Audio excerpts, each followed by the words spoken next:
let's start with the 49ers tonight.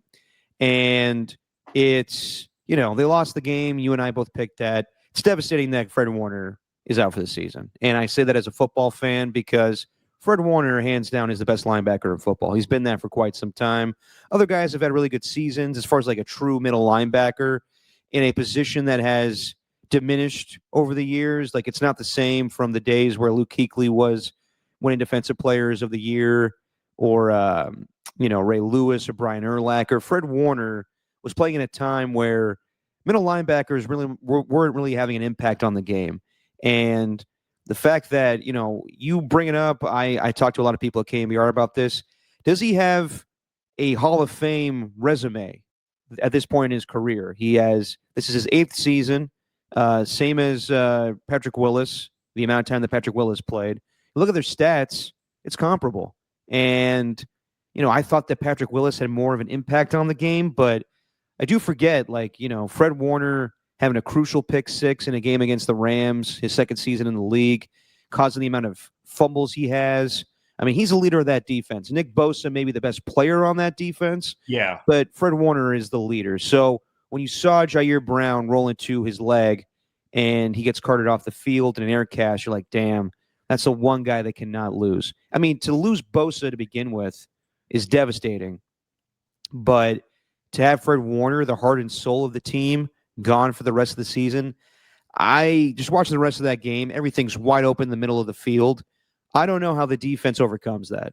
Like you saw on the Tatum Bethune, or the touchdown to Cameron Johnson, Tatum Bethune fills in for Fred Warner. And when you're a middle linebacker, you're the leader of the defense. You got that green dot in your helmet, and you got to make communication to the secondary and the defensive line.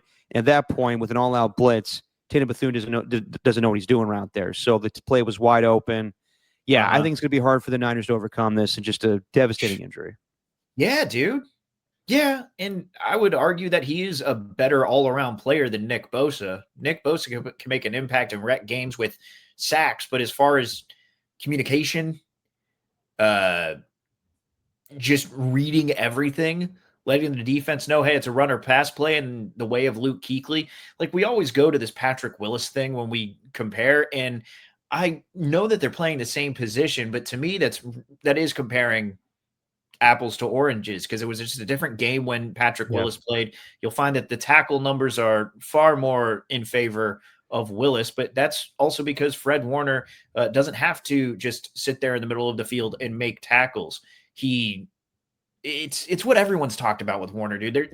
There's nothing that I could say on here that differs from anything else that anyone else has said about anything else that anyone said about Fred Warner, because we've pretty much, I don't think it can be overstated, his impact on the team, like covering tight ends and wide receivers as if he's like a safety and tackling like a linebacker.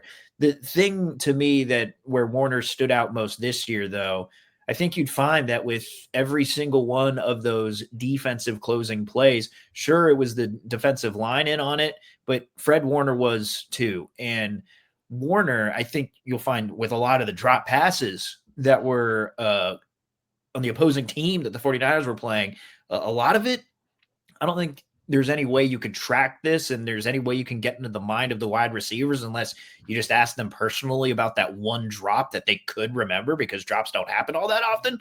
But whenever there was a crucial drop in the wide open part of the field, you'd find that number 54 was somewhere in the vicinity, and they probably heard footsteps or at least saw those Predator dreadlocks falling at him.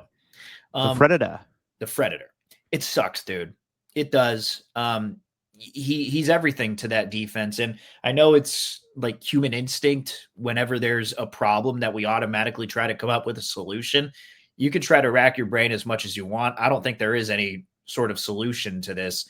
Where the 49ers season is headed right now, to me, is on the same track as the Detroit Lions, where they lost out a bunch of their defensive players last year. Their offense was fine, and their offense was winning them games, but the lack of a superstar on the defensive side, they did get Alex Anzalone back for the playoffs, but the lack of having their superstar back at 100%, that I think played a factor in that loss to the Commanders last year. So, yeah, there's no solution to it, man. You're losing a guy who is Luke Kuechly, Patrick Willis, and I don't even know.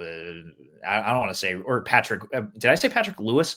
Luke Kuechly, Patrick Willis, and shit, I don't know.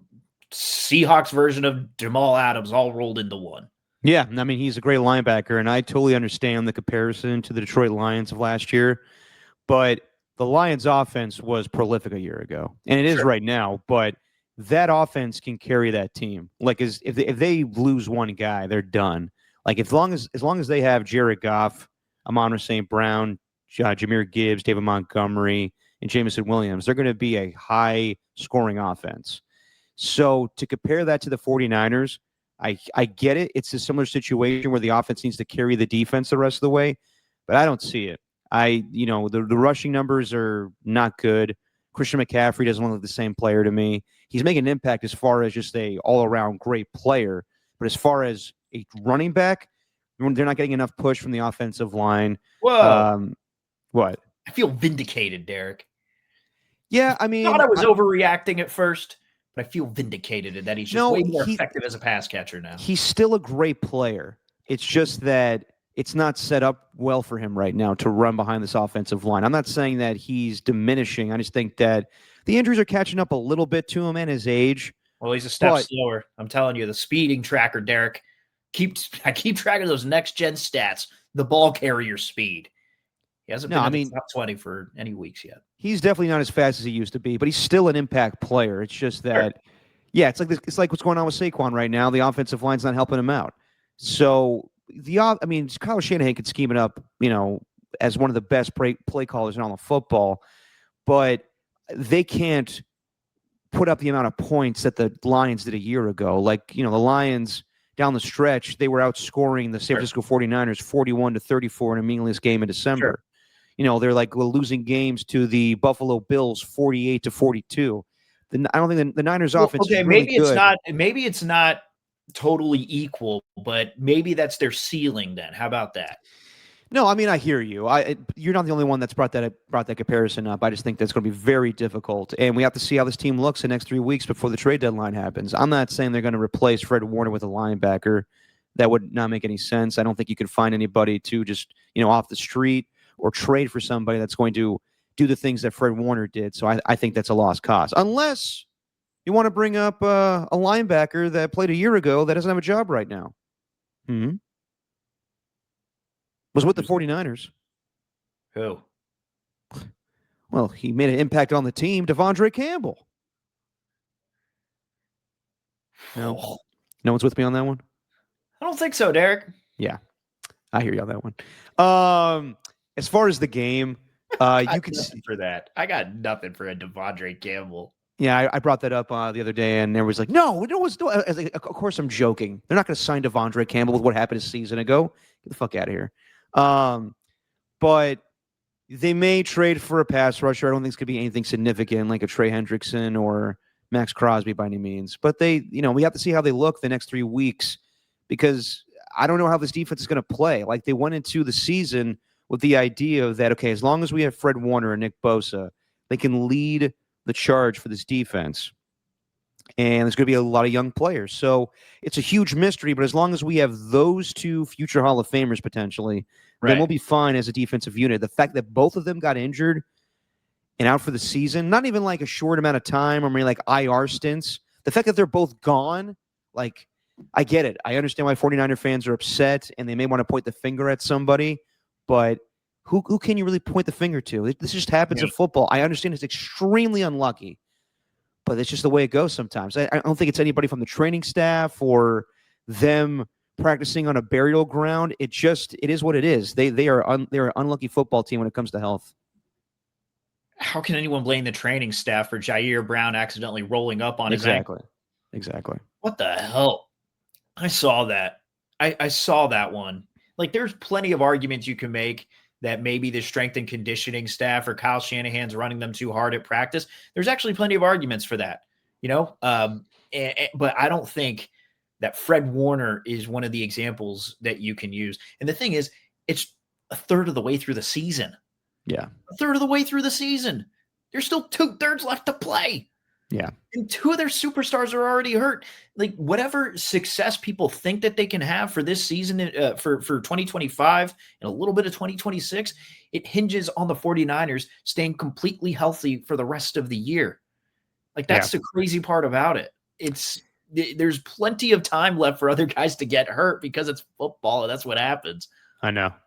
And I think this is the first time when we see the injuries impact the team that potentially could have been good. Like, again, like the season's not over. They're 4-2. Let's see what